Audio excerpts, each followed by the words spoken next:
4 മാസം കൊണ്ട് ഞങ്ങൾ RCC.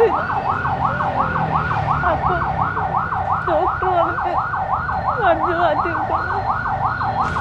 അതിന് 60 ലക്ഷം രൂപ വേണമെന്ന് പറഞ്ഞു. ഞങ്ങൾ വേറെ ഹോസ്പിറ്റലിൽ കൊണ്ടുപോകണമെന്ന് പറഞ്ഞു. എല്ലാവരും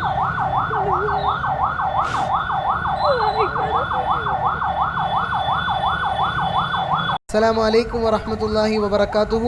അബ്ദുറഹ്മാനാണ്. വളരെ കണ്ണീരോടുകൂടിയാണ് ഞാൻ ഈ ആംബുലൻസിൻ്റെ മുന്നിൽ നിന്ന് സംസാരിക്കുന്നത്. ഹൃദയം നടുങ്ങി പോകുന്ന ഒരവസ്ഥയിലാണ് ഇന്ന് ഞങ്ങളുള്ളത്. കാരണം ഈ ആംബുലൻസിനകത്ത് മുഹമ്മദ് അൽത്താഫ് എന്ന 9 വയസ്സ് മാത്രം പ്രായമായ ഒരു പൊന്നുമകൻ നമ്മുടെ കനിവ് കാത്തുകൊണ്ട് കിടക്കുകയാണ്. ഈ മകൻ ശരീരത്തിൽ ബ്രെയിൻ ട്യൂമറുമായി കഴിഞ്ഞ 4 മാസം കൊണ്ട് RCCയിൽ ചികിത്സയിലായിരുന്നു. മജ്ജയിലേക്ക് വരെ ക്യാൻസർ പിടിപെട്ടിരിക്കുകയാണ്. മജ്ജ മാറ്റിവെക്കൽ ശസ്ത്രക്രിയ വളരെ അടിയന്തരമായി ചെയ്യേണ്ടതുകൊണ്ട് RCCയിൽ കുട്ടികൾക്ക് മജ്ജ മാറ്റിവെക്കൽ ശസ്ത്രക്രിയ നടത്താത്തതുകൊണ്ടും RCC അധികൃതർ വെല്ലൂർ CMC ഹോസ്പിറ്റലിലേക്ക് റെഫർ ചെയ്തിരിക്കുകയാണ്. ഏകദേശം 60 ലക്ഷം രൂപ ചികിത്സയ്ക്ക് ചെലവ് വരുമെന്ന് എസ്റ്റിമേറ്റ് നൽകിയിട്ടാണ് ഇവരെ വിട്ടിരിക്കുന്നത്.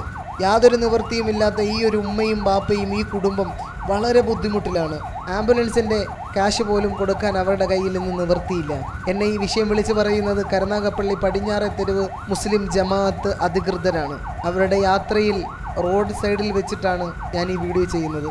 ഈ വീഡിയോ കാണുന്ന ഓരോ നന്മയുള്ള മനസ്സുകളും ഈ കുഞ്ഞുകുട്ടിയെ ഒന്ന് സഹായിക്കണമെന്ന് അഭ്യർത്ഥിക്കുകയാണ്. കാരണം ഈ രോഗം ആർക്കും എപ്പോഴും വരാൻ പറ്റുന്ന ഒരു രോഗം തന്നെയാണ്. നാളെ എന്താണ് നമുക്ക് സംഭവിക്കുന്നതെന്ന് അറിയാൻ സാധിക്കില്ല. അതുകൊണ്ട് നമുക്ക് ഈ ഒരു അസുഖം വരരുത് എന്ന നിയത്തോടു കൂടി ഈ മകൻ്റെ ഉപ്പയുടെ പേരിലുള്ള ഈ അക്കൗണ്ടിലേക്ക് നമ്മളാൽ കഴിയുന്ന ചെറുതും വലുതുമായ തുകകൾ നൽകിക്കൊണ്ട് നമ്മൾ അവരൊന്ന് സഹായിക്കണമെന്ന് അഭ്യർത്ഥിച്ചുകൊണ്ട് നിർത്തുകയാണ്. അസ്സലാമു അലൈക്കും വറഹ്മത്തുള്ളാഹി വബറകാതുഹു.